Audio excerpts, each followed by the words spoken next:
que c'est joli. Les poules font déjà du bruit parce qu'elles m'ont vu sortir pour aller chercher une bûche de bois. Pourtant, il fait nuit. Et ça les empêche pas déjà de faire du bruit, même les cailles. Vous voyez? Puis la trappe du poulailler est fermée. Hein. Donc, je sais même pas s'ils me voient vraiment ou si c'est juste qu'ils m'entendent en fait.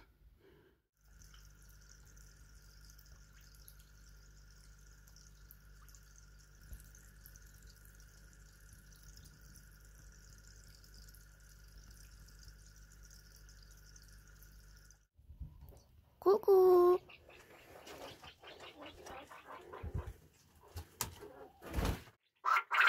Et voilà, quand on est abruti, ce qui se passe. La porte est restée... Enfin, je l'ai mal à cliquer, elle s'est ouverte apparemment. À moins qu'ils aient réussi à m'ouvrir. Bah du coup, il va falloir retrouver les déplumer puis les remettre dans leur cage. Bon, on a retrouvé une. Il en manque encore deux. Hop, toi je te reconnais. Hop là. Hop là.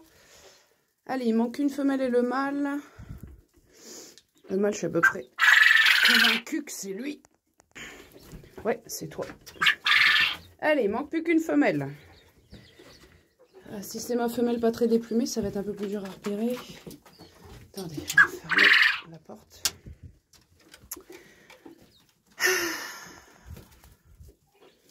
Alors, qui est l'intruse? Bah, il y en a une.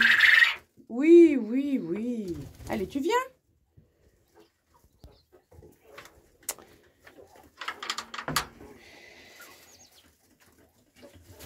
Un cochage en direct. Bon, alors. Va voir toi. T'as encore toutes tes plumes, c'est pas toi. Bon, qui est la femelle manquante? S'il vous plaît. Les mâles, ils sont acharnés. Hein. Ma femelle chouchoute... Mais, crotte de bique.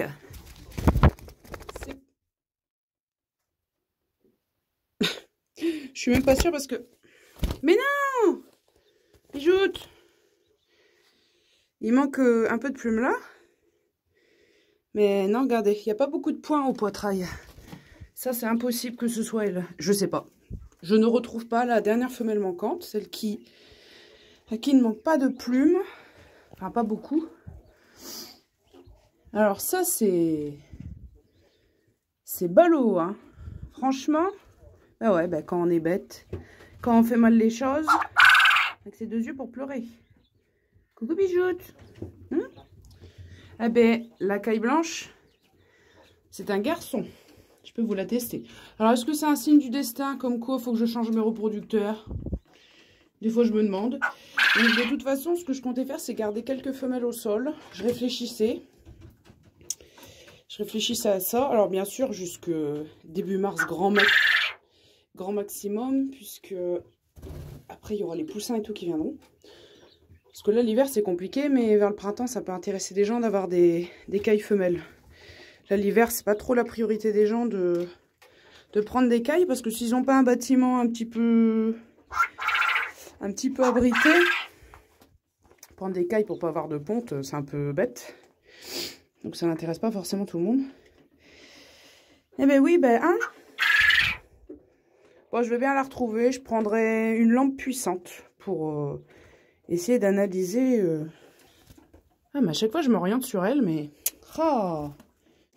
Donc, les femelles, ici, ont commencé à pondre depuis le 8 décembre. Donc, depuis jeudi, j'ai ramassé des œufs. Alors, il y avait de la casse un peu au début. Alors, c'était tout rond, les 3 premiers. Donc, elles ont mis en route à pondre. Du coup, ça fait un petit peu mal au cœur. Parce que je me demandais, je me suis dit, est-ce qu'elles pondront pas avant le printemps Est-ce que c'est comme les poules, est-ce qu'il faut, pour la première ponte, est-ce qu'il faut avoir passé le premier hiver pour avoir des œufs? Ben, elles commencent déjà à pondre. Hein. Donc, ça fait un petit peu mal au cœur de sacrifier toutes les femelles. Donc, je vais en garder. Alors, il faut faire attention. Le gars chez qui j'avais eu mes œufs, que j'ai mis à incuber pour avoir les reproducteurs, ben, je sais pas lui comment il gérait sa consanguinité, le sérieux du mec. On peut pas savoir. Donc, après, dans les petits...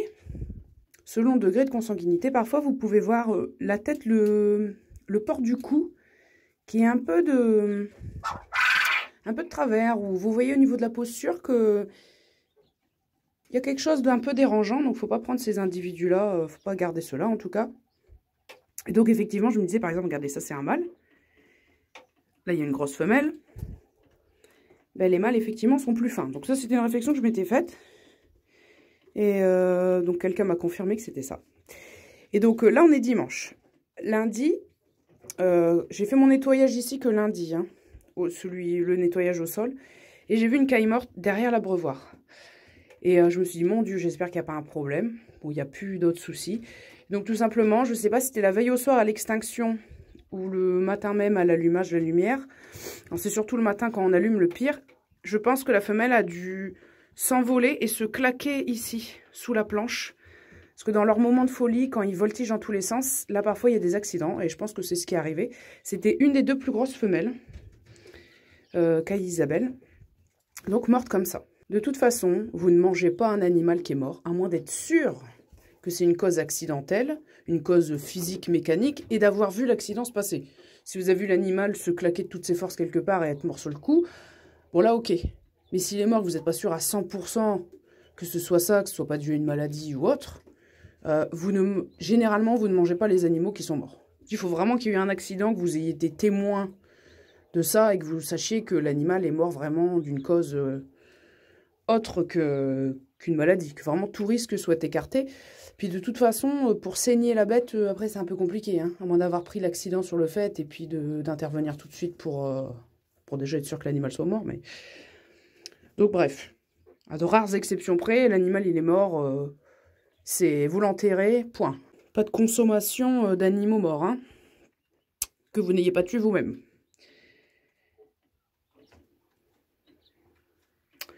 Mais je me demande quand même, cette chotte-là, où il manque ses plumes, je pense que c'est une des petites femelles. Parce que regardez, elle est un peu traitée comme une paria par rapport aux autres. On sent qu'il, je sais pas, elle a l'air d'intriguer les autres. Elle n'est pas tout à fait à l'aise. On va observer dans la cage si elle a bien tous ses repères. Si ça lui paraît naturel pour elle d'être ici. Non, putain, t'es folle, hein. Mais oui, mais tu me forces à te prendre par les pattes. Bon, on va voir hein, si après leur chute... Bon, c'est déjà arrivé 2 fois hein, qu'il y a eu une échappée pendant que j'avais une porte ouverte quand je fais les changements de mangeoire, d'abreuvoir. C'est déjà arrivé. Le mâle une fois, puis une autre fois, c'était une femelle qui avait sauté. Donc ça date un petit peu. On va quand même suivre, voir s'il n'y a pas de séquelles de la chute. C'est vrai que ça me paraît bizarre. Je pensais qu'il y avait plus de points au niveau du poitrail. Et je vais observer. Hein. Il y a vraiment que elle où j'ai un petit doute qui persiste. Mais ouais. Alors du coup, c'est à choisir si les femelles que je garde au sol ici, est-ce que je garde le petit mâle blanc ou pas? Et moi, ce que j'ai peur, c'est que, bon, bah du coup, lui, il aura des gènes de caille commune, hein, puisqu'il a 3 quarts blancs, puis un quart commune. Bon, de toute façon, eux aussi, ils ont du gène de caille commune.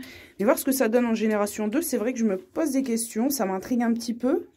Bon, je sais que c'est un mâle, déjà, c'est ça. Parce que c'est hier, avant-hier, j'ai eu un doute. Et hier, j'ai eu confirmation qu'il chantait comme un mâle, mais je ne l'ai pas encore vu cocher. Hein.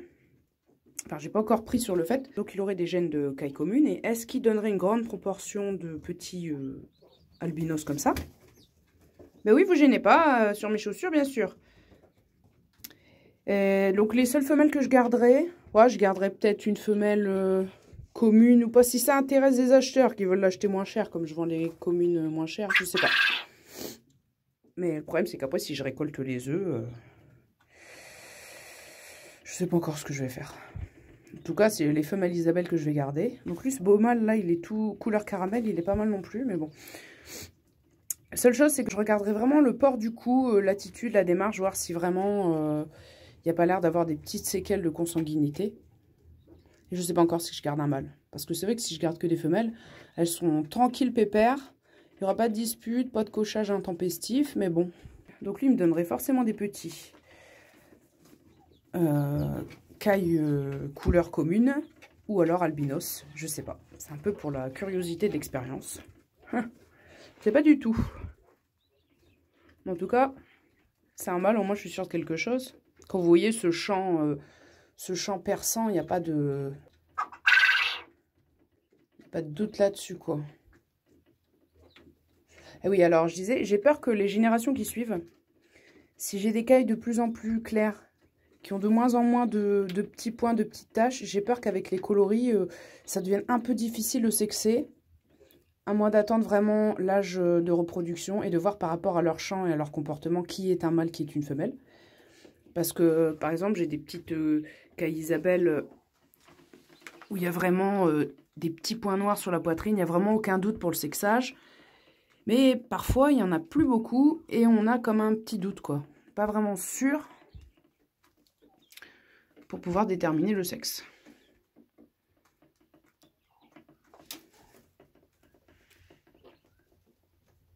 Donc là, il y a des petits points. Vous êtes sûr?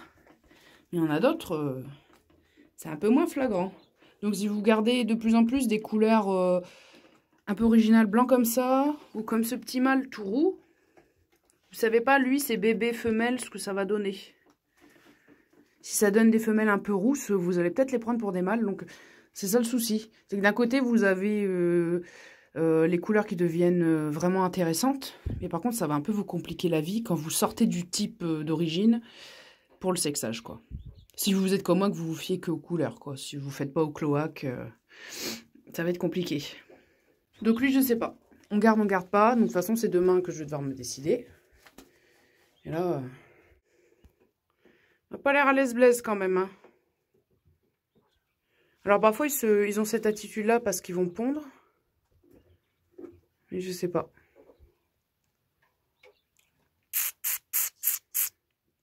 Me serais-je trompée? Ça tombe, c'est un mâle et j'ai l'air con.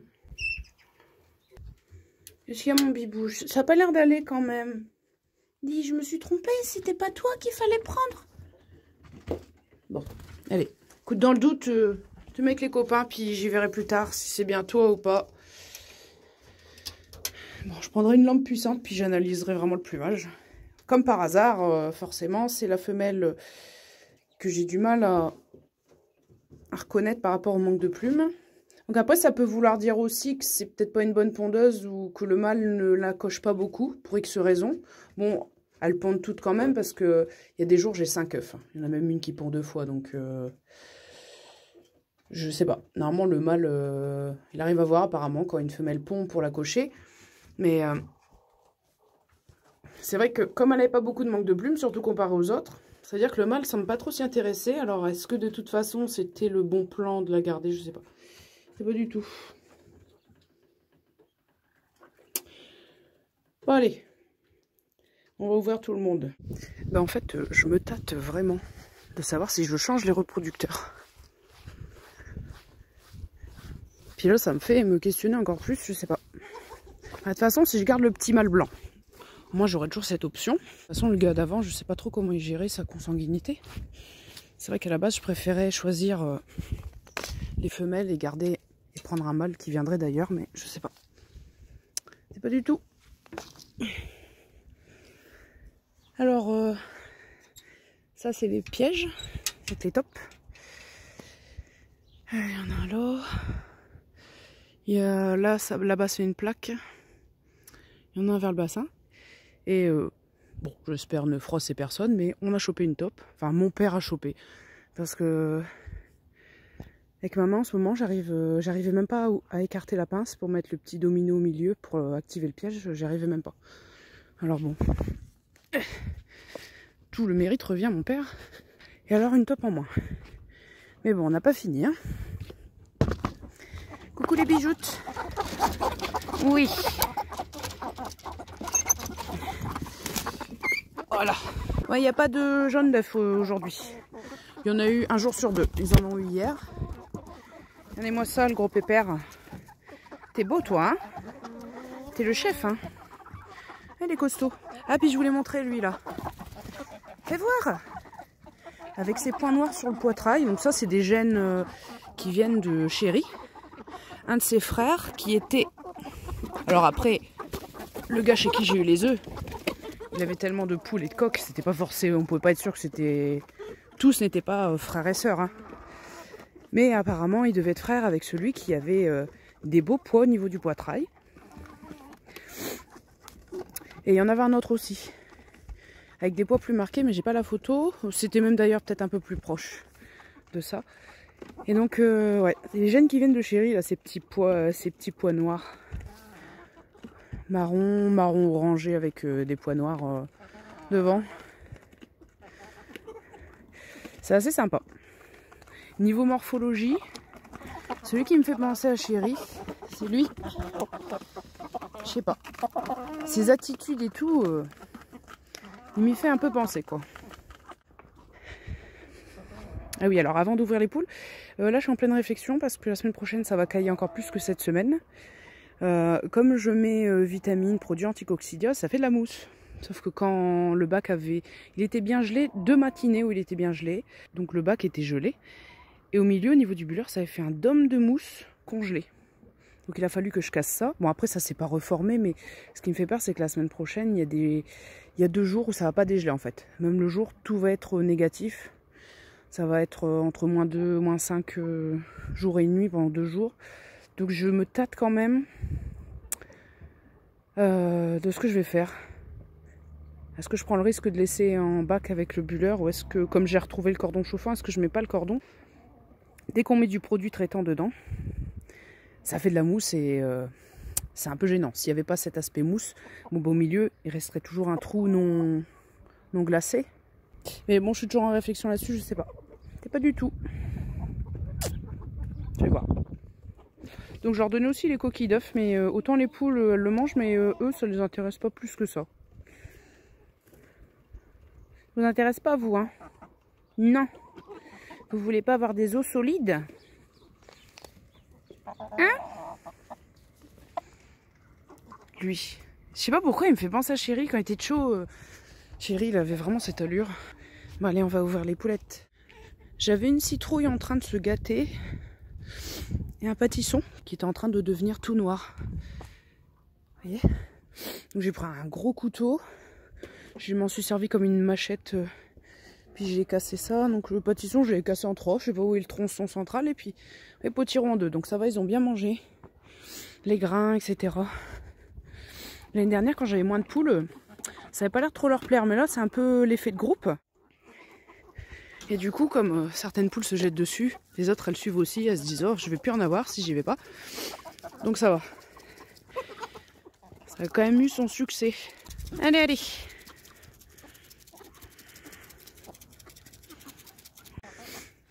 Alors il n'y a plus la structure centrale, donc c'est mon père qui a décidé de l'enlever. Par contre, il faudra que je lui demande où est-ce qu'il l'a mise. Donc effectivement, tout ce qui était grillage, comment dire, filet à fraises au-dessus, il faut tout enlever. Il faut couper les colsons et tout enlever, je sais pas s'il l'a fait. Puis il faudrait que je reprenne cette structure-là, mais que j'enlève une partie des grilles pour faire un petit rond plus petit. Juste pour faire un petit rond-point pour que Chéri et Pimousse, ils se tournent autour sans se toucher. Parce que c'est juste pour Pimousse, c'est embêtant. Alors là, je vais mettre à manger à 3 endroits. Donc comme ça, ils pourront faire une rotation. Pour pas que Pimousse soit trop embêté non plus. Cette fois-ci, je vais pas oublier de mettre les graines. Les graines sèches. La semaine dernière, elle est complètement zappée. Je l'avais vu en faisant le montage de la vidéo. Je me suis dit mince, quel imbécile. Attention. Êtes prête? Allez-y mes bijoutes. Chéri. Allez hop on y va. Nunuche aussi. Allez Pimousse, dépêche-toi hein. Vite, vite, vite. Allez Pimousse. Dépêche-toi Pimousse.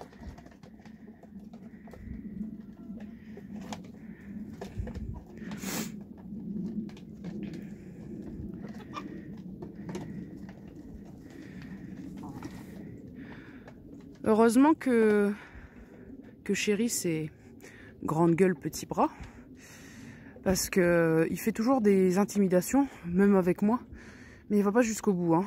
J'ai jamais vu d'attaque vraiment. C'est vraiment histoire de faire son chef, c'est de la parade.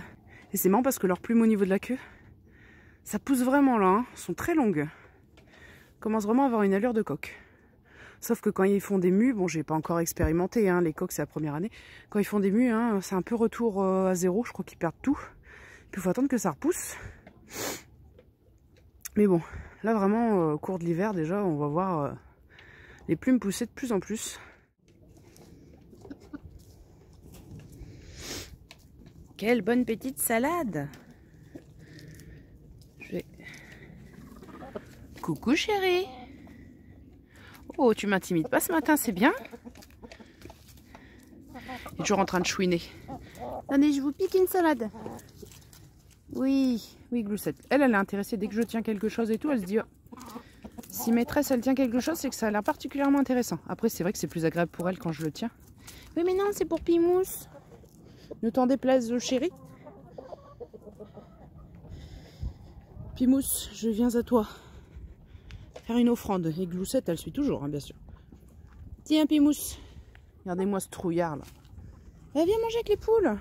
Bon, il ratruche toutes ces petites graines. Oui, Gloussette. Dès que je fais quelque chose, elle se dit, maîtresse avec de la nourriture, elle fait une activité particulière, on va suivre. Alors, quand je fais du jardinage, c'est pareil. Quand j'arrosais le pommier cet été ou que je suis en train de creuser avec une bêche, bon, dès qu'il y a des outils de jardinage, tout le monde s'enfuit, sauf Gloussette. Hein. Gloussette, elle est sur la bêche. Petite coupure, j'avais plus de batterie, donc oui, je disais, quand j'ai avec une bêche, Gloussette, elle est grimpée sur la bêche. Ah, ma biche. Du coup, ils sont tous venus le long du grillage, ils ont cru que j'allais leur apporter quelque chose. Regardez Pimousse. Pimousse mange tranquillement. Alors, il y a des petits travaux en cours en ce moment. Et vous allez me suivre. Ben oui, ben ça c'était sûr. C'est un petit peu moins la catastrophe qu'au début, la mousse là. Mais bon, il y en a toujours un petit peu. Alors, là mon père est en train de faire sauter tous les joints. Tous les joints du mur.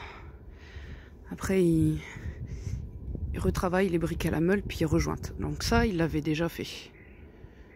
Tout ça. Il y a du boulot. Parce que là, vous voyez, c'était vraiment une horreur, quoi.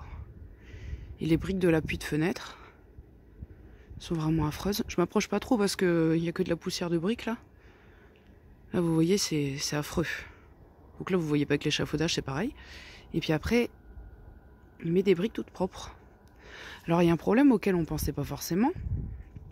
C'est que là, avec les problèmes d'énergie, etc., ben, les fabricants de briques ont arrêté leur four. Du coup, il y a une pénurie de briques. Oh la vache. J'ai pas vu. Carrément 2 trous, là. Ouais, il était temps, trop même, il était temps de faire quelque chose. Ah, ça c'est la bouche, non, la bouche d'aération elle est là, donc c'est vraiment qu'il y avait un gros souci avec les briques. J'espère qu'on va pas faire des affreuses découvertes. Imaginez s'il y aurait des nids de guêpes ou de... Ah, c'est flippant.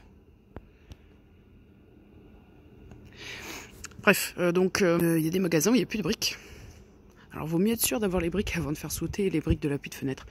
Et je sais pas ce qu'ils ont fait, c'est pas les mêmes briques, elles sont poreuses, celles-là, qu'ils ont mis en appui de fenêtre, elles ont très très mal vieilli. Il a vraiment du boulot, puis il est courageux parce que non seulement il fait froid, il gèle, et puis en plus ici on a toujours du vent. À l'arrière de la maison, c'est une horreur. Sur le devant, les bâtiments cassent le vent, c'est un peu mieux. Bon, là je suis gelée, je tremble. Mais c'est vrai que le résultat, c'est quand même bien plus joli que ça. Et encore sur le devant de la maison, c'est pire.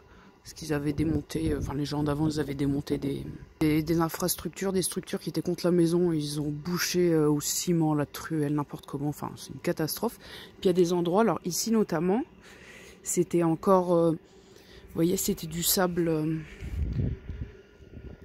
Les joints, c'était du sable, en fait. Donc, en fait, ça s'est frité, C'était un peu dramatique. Je me suis dit, à force, les briques, elles vont se déchausser toutes seules. C'est vraiment pas top, quoi. Qu'est-ce que tu fais dedans? Hein? Pour ça, je peux pas mettre ce que je veux. Hein. La caille morte, je l'ai enterrée en pleine terre. Je l'ai pas mise là-dedans parce que... Vous allez gratter, hein. Faire des bêtises. Ah bah elle est là la tchotte de Nunuche. Tu ressembles bien à ta maman toi. Hein. Bah alors Nunuche, ta fille est plus grande que toi déjà quand même. Hein? Bah oui. Eh oui. Bah regardez, Pimous et Chéri, ils sont pas si éloignés que ça là. Parce que je vous montre toujours les premières images du matin, mais après, vous voyez, c'est pas une catastrophe. Oh! Mais pourquoi donc un œuf en plein milieu? Ça va pas bien alors. Hein? Ça va pas. Hein? Je suis pas revenue pour rien, dis donc. Chéri sur sa petite pierre.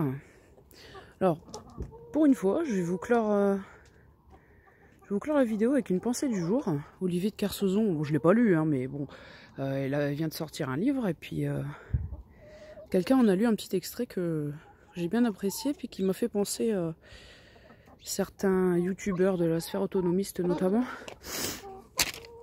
Enfin, donc j'ai imprimé pour que ce soit un peu plus clair. Aujourd'hui, il suffit de trouver de quoi se plaindre. Et aussitôt, avec Internet, rencontrer le troupeau qui va suivre la plainte. Mieux, le troupeau qui va nous suivre dans notre plainte, s'agréger à cette plainte. Il s'agit d'être non pas pour, mais résolument contre quelque chose. Contre la chasse, contre le fait de manger de la viande, contre les abattoirs, contre les bouchers. Et il a ajouté, suite à la citation, donc ça il a ajouté ça de vive voix, c'est vachement vrai quand même, il y a des gens qui ne lèvent le doigt que parce qu'ils sont contre. C'est très spécial quand même de consacrer son énergie, ses réflexions, son attitude, bref sa vie, à proclamer qu'on est contre quelque chose.